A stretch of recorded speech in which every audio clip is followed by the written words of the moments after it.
6월 13일 청년부 예배를 하나님께 드리겠습니다. 사도신경 하심으로 우리의 신앙을 고백합니다. 나는 전능하신 아버지 하나님 천지의 창조주를 믿습니다. 나는 그의 유일하신 아들 우리 주 예수 그리스도를 믿습니다.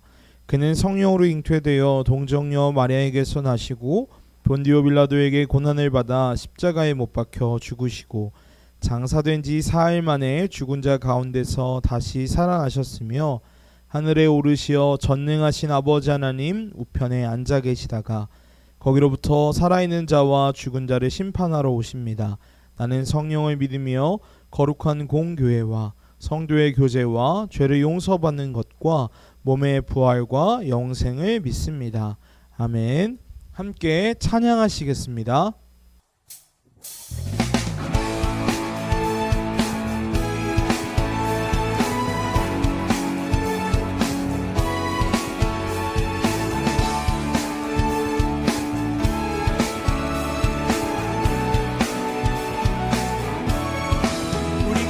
우리가 꿈꾸는 나라 그곳은 우리의 고향 손에 잡히지는 않아도 믿음으로 그곳을 보내 그곳을 실존하기에 우리가 함께할 꿈을 꾸기에 아무것도 없는 자 같으나 모든 것을 가진 자로다. 같은 꿈은 우리가 꿈꾸는 나라 그곳은 우리의 고향 손에 잡히지는 않아도 믿음으로 그곳을 보내 그곳은 실존하기에 우리가 함께할 꿈을 꾸기에 아무것도 없는 자 같으나 모든 것을 가진 자로다. 한 목소리로 사막의 샘이 넘쳐 흐르고 사자와 어린 양이 뛰노는 그곳 어린이 독사들의 손 넘어도 되는 그곳에 하나님의 나라가 사막의 샘이 넘쳐 흐르고 사자와 어린 양이 뛰노는 그곳 어린이 독사들의 손 넘어도 되는 그곳에 하나님의 나라가 한 번 더 우리가 꿈꾸는 나라 그곳은 우리의 고향 손에 잡히지는 않아도 믿음으로 그곳을 보내 그곳은 실존합니다. 그곳은 실존하기에 우리가 함께한 꿈을 꾸기에 아무것도 없는 자 같으나 이미 우리는 모든 것을 가진 자로다. 선포합시다.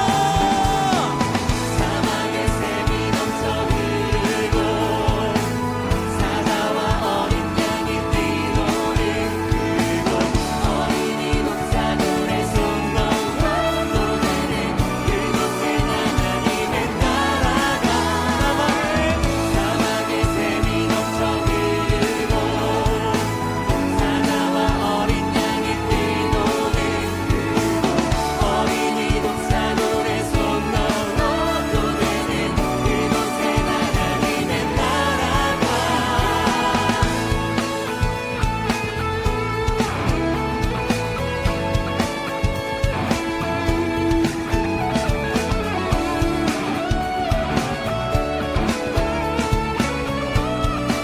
우리 마라나타 그날을 선포합시다. 그날은 속히 오리라 그날은 속히 오리라 그날은 속히 오리라 그날은 속히 오리라 그날은 속히 오리라 그날은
우리에게 주신 하나님의 말씀은 구약성경 창세기 18장 18절의 말씀입니다.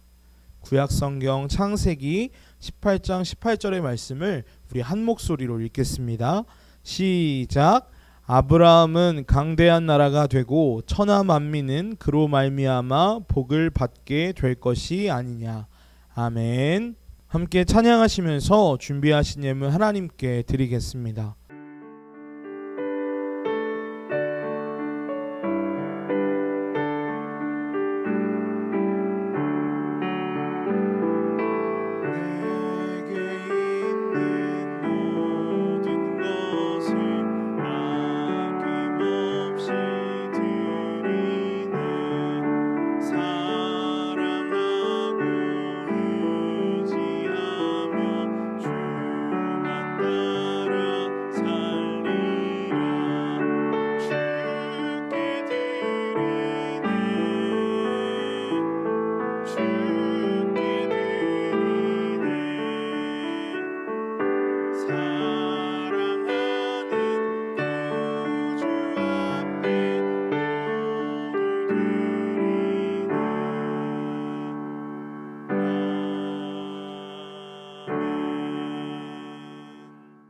함께 기도합니다. 평화의 하나님 감사합니다. 오늘도 우리 삶을 인도하셔서 예배 자리에 나오게 하심을 감사드립니다. 하나님, 비록 모이기 어려운 상황이지만 하나님을 기억함으로 예배 자리에 나온 우리 모든 청년들을 축복합니다. 하나님 기억하여 주시고 이들이 가는 곳곳마다, 이들의 발길이 닿는 곳마다 하나님의 뜻이 이루어질 수 있도록 도와주세요. 이들이 드리는 예배와 예물 하나님 기뻐 받아주시고 특별히 헌금이 쓰이는 곳곳마다 하나님의 사랑이 온전히 전해지고 하나님의 나라가 세워질 수 있도록 하나님 함께하여 주십시오. 하나님, 무엇보다 구하는 것은 우리 청년들의 삶입니다. 하나님께서 건강과 평화로 지켜주시고 특별히 군에 있는 청년들 축복하여 주셔서 건강하게 돌아올 수 있도록 또 각자 맡은 삶의 자리에서 온전히 하나님을 나타낼 수 있도록 도와주세요. 하나님께 감사드리며 이 모든 말씀 우리를 사랑하시는 예수님의 이름으로 간절히 기도드립니다. 아멘. 이제 말씀을 전하겠습니다. 지난주에 우리는 아브라함의 부르심에 대해서 이야기 나눴습니다. 하나님께서는 아버지의 터전에서 자리를 잡고 꽤 안전하고 안락한 생활을 이어가는 아브라함을 콕 집어 부르셨습니다. 그리고는 그 땅에서 떠나 하나님이 보여주실 완전히 낯설고 새로운 땅으로 가라라고 말씀하셨죠. 하나님의 부르심은 떠남에 대한 요청이었습니다. 우리가 기억해야 할 것은 이 땅에서 저 땅으로 떠난다는 것은 단순한 물리적 공간의 이동 혹은 변화만을 뜻하는 것이 아니라는 것이죠.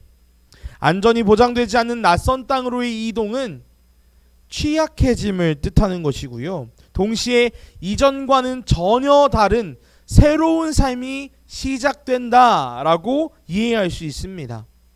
정리하자면 아브라함을 향한 하나님의 부르심은 땅을 옮기는 이사의 부르심이 아니라 완전히 새로운 삶으로의 부르심이라고 할 수 있겠습니다.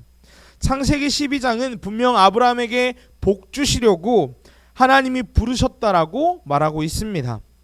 하지만 우리는 성경의 이야기를 복된 소식, 복음이라고 이야기하지만 중요한 것은 믿음과 신앙의 관점으로 볼 때 그렇다는 것입니다. 왜냐하면 아브라함을 향한 그리고 우리를 향한 하나님의 부르심은 익숙하고 보장된 안락함을 떠나 하나님이 보여주시는 새로운 삶으로 도약을 뜻하기 때문입니다. 이 부르심에 응답하고 아울러 복되다, 복음이다 라고 고백하고 선언하는 데에는 분명 나의 지혜, 나의 이성, 나의 경험을 초월하는 믿음이 필요하기 때문입니다. 아브라함을 통해 그려지는 하나님의 믿음이라는 그림은 세상에서 교회로 풍파 속에서 안전한 방주로 모여드는 것이 아니라 안전하다, 또 안락하다, 편안하다 생각하는 그곳에서 떠나 하나님과 함께하는 새로운 삶의 여정임을 우리가 기억할 필요가 있다라고 말씀드렸습니다. 하나님의 언약에 대한 믿음을 가지고 이 여정을 시작한 아브람, 그리고 그를 향한 부르심은 신구약 성경의 매우 중요한 기반이자 큰 틀이 되는 내용입니다. 그래서 호흡은 짧게 대신 기간은 좀 여유 있게 가져가면서 아브람과 아브람의 부르심에 대해 집중적으로 좀 살펴보고자 합니다. 오늘은 창세기 18장 18절을 통해 아브라함을 부르신 그 목적, 이유에 대해서 살펴보겠습니다. 18절은 지난주 살펴본 창세기 12장 2절과 3절의 내용을 모두 포함하고 있습니다. 2절에는요, 아브라함을 통해 하나님께서 큰 민족을 이루겠다라고 약속하시고요, 12장 3절에서는 아브라함으로 인해 모든 민족이 복을 얻게 될 것이라고 하나님께서 약속하시는데요. 18장 18절을 우리 다시 한번 볼까요? 이곳에서는 강대한 나라가 되게 하고 천하 만민이 아브라함을 통해 복을 얻게 될 것이 아니냐라고 말씀하십니다. 이와 더불어서 우리가 읽지 않았지만 창세기 15장에도 하나님께서 아브라함을 밤중에 찾아오신 내용이 나타나는데요. 하나님께서는 밤중에 아브라함을 천막 밖으로 부르시고는 하늘에 있는 별들을 바라보게 하십니다. 그러면서 밤하늘을 수놓은 저 많은 별들처럼 내 자손을 크고 많고 강하게 해줄 것이라고 약속하십니다. 부르심 따라 새로운 삶으로 나아가는 아브라함에게 하나님은 지속적으로 찾아오셔서 하나님의 약속, 하나님의 언약을 확인시켜 주십니다. 이 장면들을 통해 얼마나 하나님의 사랑과 의지가 확고한지 우리는 알 수 있죠. 그런데 하나님의 이 크신 사랑과 의지와는 달리 아브라함의 행선지 가나안은 조금 엉뚱해 보입니다. 아브라함을 통해 강대한 나라를 세우고 아브라함이 선한 영향력을 온 세계에 미치는 사람으로 삼으시겠다는 이 약속은 가나안과 지리적으로나 문화적으로나 썩 잘 어울리지 않습니다. 오늘날의 팔레스틴 지역이라고 불리는 이 가나안은 대부분 산지 혹은 거친 광야 또 사막으로 이루어져 있습니다. 따라서 강대한 나라가 들어서기에는, 세력을 모으기에는 매우 큰 한계가 존재하죠. 뿐만 아니라 위로는 유프라테스 강을 중심으로 하는 메소포타미아 문명이, 아래로는 나일강을 따라 이집트 문명이 자리 잡고 있어서 거대 문명의 틈바구니 속에 있다라고 이야기할 수 있습니다. 그래서 늘 긴장 상태로 살아갈 수밖에 없는 것이죠. 실제로 이 지역은 역사적으로도 약소국들이 조금 오밀조밀 모여 사는 지역이었습니다. 늘 아시리아, 페르시아, 로마, 알렉산더 제국과 같은 거대한 제국들의 손아귀에 있었고요. 심지어는 오늘날에도 종교, 정치, 사회, 민족, 문화 문제가 복잡하게 얽혀서 분쟁이 끊이지 않는 지역으로 남아 있습니다. 가나안보다는 오히려 갈대아 우르라고 하는 아브라함의 원래 동네가 강성하고 강대한 나라를 만들기에는 훨씬 적합해 보입니다. 그 땅은 메소포타미아 문명의 줄기에 위치해 있고요, 과학, 기술, 언어, 문화의 중심지였기 때문입니다. 선한 영향력을 끼치기에는 갈대아 우르가 팔레스타인, 이 가나안 땅보다 훨씬 더 유리한 입지 조건을 가지고 있습니다. 무언가 하나님의 위치 선정이 단단히 잘못되어 보이죠. 부루마블 다 해보셨겠죠. 부루마블 해보신 분들은 아시겠지만 위치 선정이 정말 중요합니다. 백날, 베이징, 타이페이, 카이로, 스톡홀름, 그 도시나 나라를 비하하는 것이 아니라 그 게임 안에서 그런 지역을 사고 호텔을 아무리 올려봤자 뉴욕, 파리, 서울을 먹은 사람을 이겨낼 재간이 없습니다. 여러모로 가나안, 팔레스틴 지역은 잘못된 위치 선정인 것 같습니다. 그런데 성경 곳곳에 이런 잘못된 위치 선정이 눈에 띄게 보입니다. 모세, 출애굽기에 나오는 모세라는 인물만 살펴봐도 그런데요, 이집트를 뛰쳐나와서 사막과 광야를 헤맵니다. 이스라엘 백성들과 모세가 하나님의 뜻대로 이집트를 탈출해서 그 고생을 아주 오랜 시간 동안 겪어내죠. 그런데 잘 생각해보면 모세는 이집트의 왕자였죠. 출신이 어떻든 간에 왕자로 자라왔습니다. 그러면 그 왕자의 신분을 이용해서 노예를 해방시켜준다거나 아니면 혁명을 일으킨다거나 아니면 왕위를 물려받아서 그 이집트 제국 전체를 하나님의 나라로 바꾸면 될 것 같은데, 하나님은 왜 굳이 모세를 광야로 사막으로 내보내시는 걸까요? 뿐만 아니라 신약 성경의 예수님도 마찬가지입니다. 예수님은 예루살렘에서 그 중심지에서 십자가만 지시고 돌아가셨는데요. 차라리 태어날 때부터 예루살렘에서 태어나서 로마나 아니면 땅끝이라고 불렸던 스페인으로 쭉쭉쭉 뻗어나가서 사역하셨으면 더 빨리 복음이 전해지지 않았을까요? 근데 왜 하나님은 나사렛 갈릴리라고 하는 작고 아주 변두리에 위치한 가장자리로 예수님을 보내셨을까요? 하나님은 왜 오늘 이 자리에 모인 우리들을 포함해서 하나님의 뜻을 이루려는 아브라함, 모세, 예수님을 큰 길가 안정적인 중심부로 부르지 않으시고 변두리로 가장자리로 향하게 하시는 걸까요? 가나안도 광야도 갈릴리와 나사렛도 한 가지 공통점이 있는데요. 그것은 중심부와 달리 의지할 것이 아무것도 없다는 것입니다. 중심부면 성전도 있고요, 먹을 것도 있고 또 성벽과 보호해줄 안식처가 있는데요. 변두리, 가장자리, 광야, 사막, 가나안에는 그 어떤 것도 없습니다. 그래서 그 공간에 놓인 사람은 누구든지 밤에나 낮에나 하나님을 의지할 수밖에 없습니다. 이해할 수 없는 이 부르심에 대해 창세기 18장 18절은 이렇게 설명하고 있습니다. 만일 하나님의 부르심이 아브라함, 모세, 예수님 개인적인 성공을 위한 것이었다면 변두리로 부르지 않으실 것이다. 하나님을 의지해야 하는 새로운 땅, 새로운 삶으로 우리를 콕 집어 부르시는 이유는 나를 넘어서 그곳에 하나님이 필요한 모든 이들을 구해내기 위해서입니다.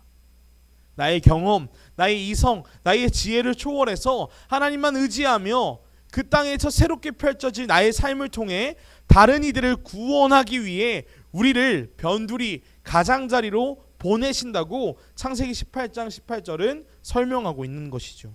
하나님이 세우시려는 강대한 나라는, 또 하나님이 삼으시는 큰 민족은 세계 GDP 1위 국가가 되는 것이 아닙니다. 하나님이 아브라함을 통해 세우시려는 하나님의 백성들은 대단한 지배력으로 그 문명을 쥐락펴락하는 것이 아닙니다. 하나님이 당신의 백성들에게 바라시는 것은 그들이 위치한 그곳에서 하나님을 의지함으로 하나님의 뜻을 실현하고 하나님의 나라를 세워가는 것입니다.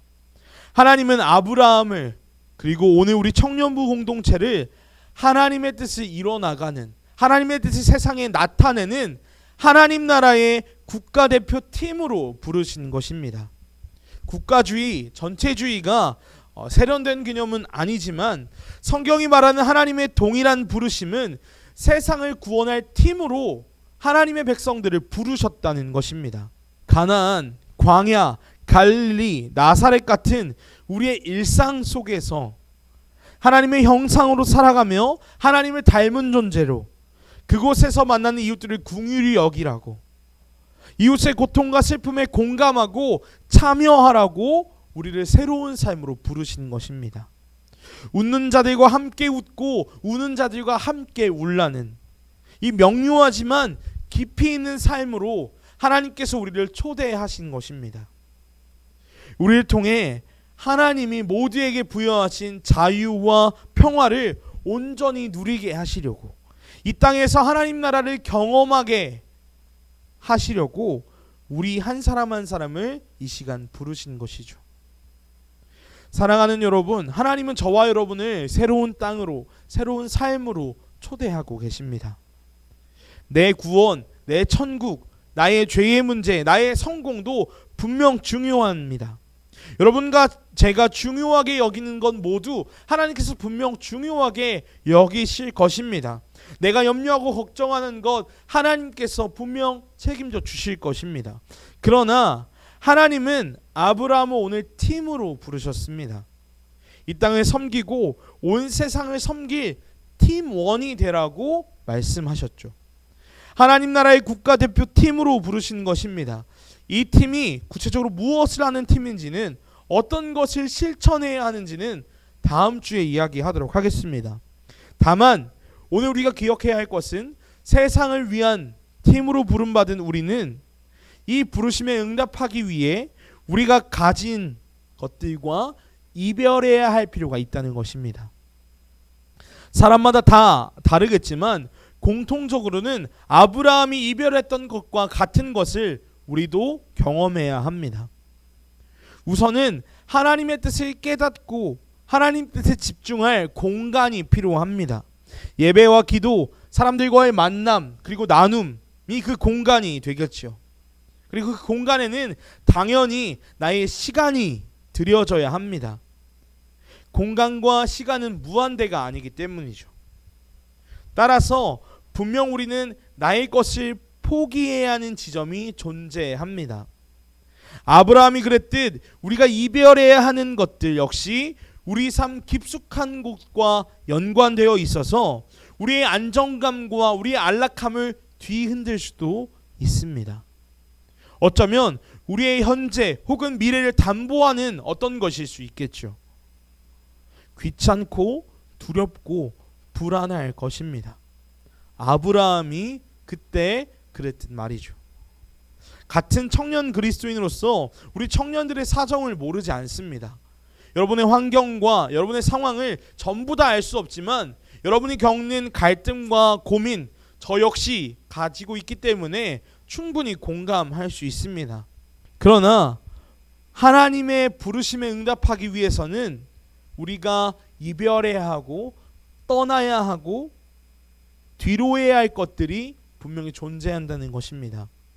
하나님의 뜻을 실현하는 하나님 나라의 대표 선수로, 팀으로 살아가기 위한 이별이 무자르듯 단번에 완성되지 않을 것입니다. 수많은 갈등과 어려움이 따를 수 있죠. 포기하고 때로는 넘어질 수도 있습니다. 그러나 두렵고 불안하고 흔들리는 그 길 위에 하나님이 함께 하신다. 이것이 기독교가 말하는 믿음, 복음, 신앙입니다. 천천히, 그러나 하나님이 부르시는 올바른 방향으로 함께 고민하며 함께 이별하고 함께 걸어가는 우리 청년부가 되면 좋겠습니다. 사랑하는 여러분, 하나님께서 우리에게 복 주시려고 우리를 새로운 삶으로 부르십니다. 내 안락함, 내 안전함, 내 편안함을 뒤로하는 것이 누구에게나 어려운 선택이겠지만 하나님께서는 그것이 옳다, 그것을 따라와라, 그 길로 행해라 말씀하십니다. 우리 주님의 음성에 조금 더 귀 기울임으로 내가 이별해야 할 것이 무엇일까? 내가 하나님 뜻대로 순종하기 위해서 떠나야 할 것은 무엇일까? 고민해보는 한 주간의 삶이 되었으면 좋겠습니다. 여러분의 고민과 발걸음 가운데 하나님의 평화가 늘 함께 하시기를 간절히 기도하겠습니다. 함께 찬양하시겠습니다.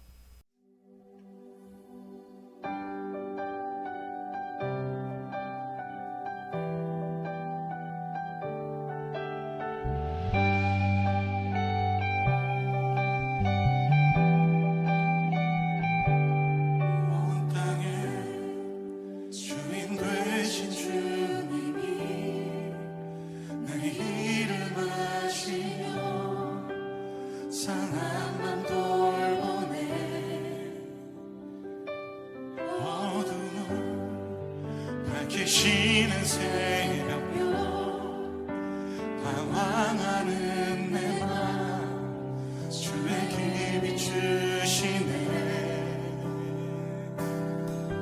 나로 위하여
주기도문으로 모든 예배를 마칩니다. 하늘에 계신 우리 아버지, 아버지의 이름을 거룩하게 하시며 아버지의 나라가 오게 하시며 아버지의 뜻이 하늘에서와 같이 땅에서도 이루어지게 하소서. 오늘 우리에게 일용할 양식을 주시고 우리가 우리에게 잘못한 사람을 용서하여 준 것 같이 우리 죄를 용서하여 주시고 우리를 시험에 빠지지 않게 하시고 악에서 구하소서. 나라와 권능과 영광이 영원히 아버지의 것입니다. 아멘.